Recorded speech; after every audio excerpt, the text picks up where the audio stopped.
We're going to take a look at Shimano's new RX8 shoe. This is a stripped down mountain shoe for gravel riders.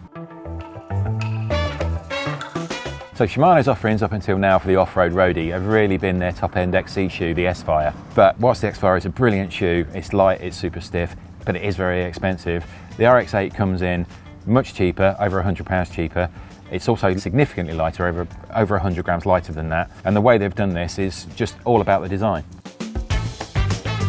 So what makes this different to the XC9 S-Phyre? Well, simply, they've taken a road last and a road upper, so it's much thinner PU, much higher ventilation than on the XC. It's a single piece upper as well, so you've only got this one seam down the back, which all adds to making a much lighter shoe.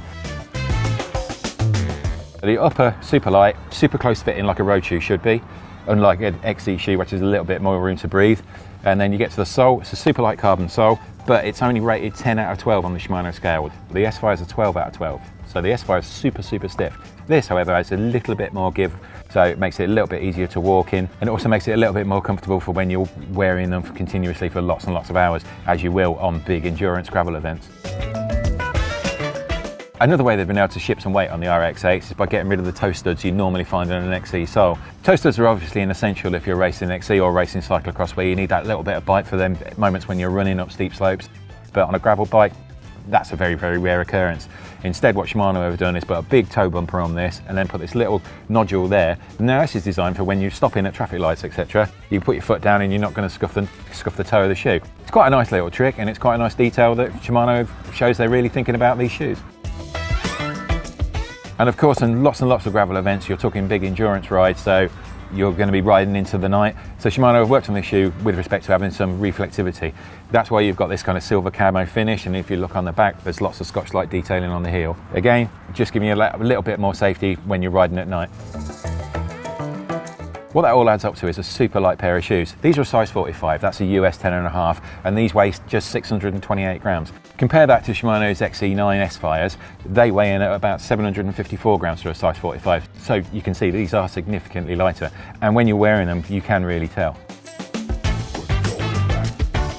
As you can tell, these RX8s aren't exactly box fresh. I've been using these for a couple of months now on different continents and in lots and lots of different conditions. And what I can say is actually these are just superb. They're by far the best gravel shoe I've actually ever used.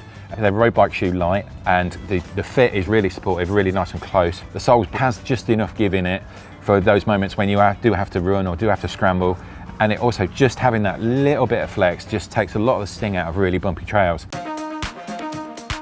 On the downside, if like as you're in the UK where the weather tends to be inclement, the high perforations, etc. that are going on here means they're not exactly the most waterproof shoes out there.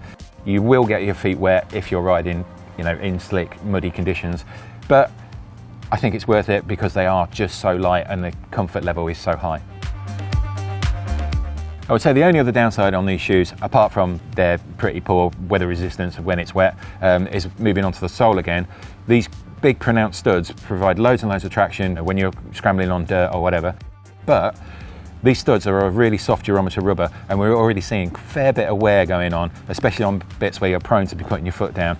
For me, where I ride, I'm normally riding for about 10 or 15 miles on roads to get to the actual trails and the gravel routes that I want to be riding on. So inevitably you do have to stop at junctions, you have to stop at traffic lights, and you end up putting a foot down. And it's in these instances when you're putting on a really hard surface that we are tending to see a little bit of wear on these.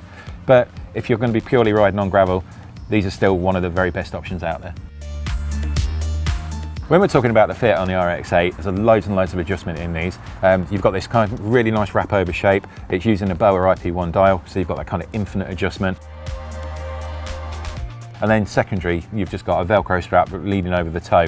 Again, they've done a really nice job on the Velcro strap, and that's all down to this really nice offset cut that they've put in there. You don't get any of the bunching or pinching, which I have found on a few other shoes where they tend to be a broader fit, like Shimano are. So when they're all said and done, what Shimano have done with the RX8 is built a gravel shoe pretty much from the ground up. And unlike plenty of other gravel shoes out there where they basically just take an XC shoe and put it out in an olive colour, put laces in it, nice drab muted colours, Shimano have really thought about what people need from a shoe to be ridden off-road on a drop bar bike. But then again, maybe I've got it all wrong. Maybe we don't need gravel shoes. Maybe there are enough XC options out there. Tell us what you think in the comments below, and don't forget to like and subscribe.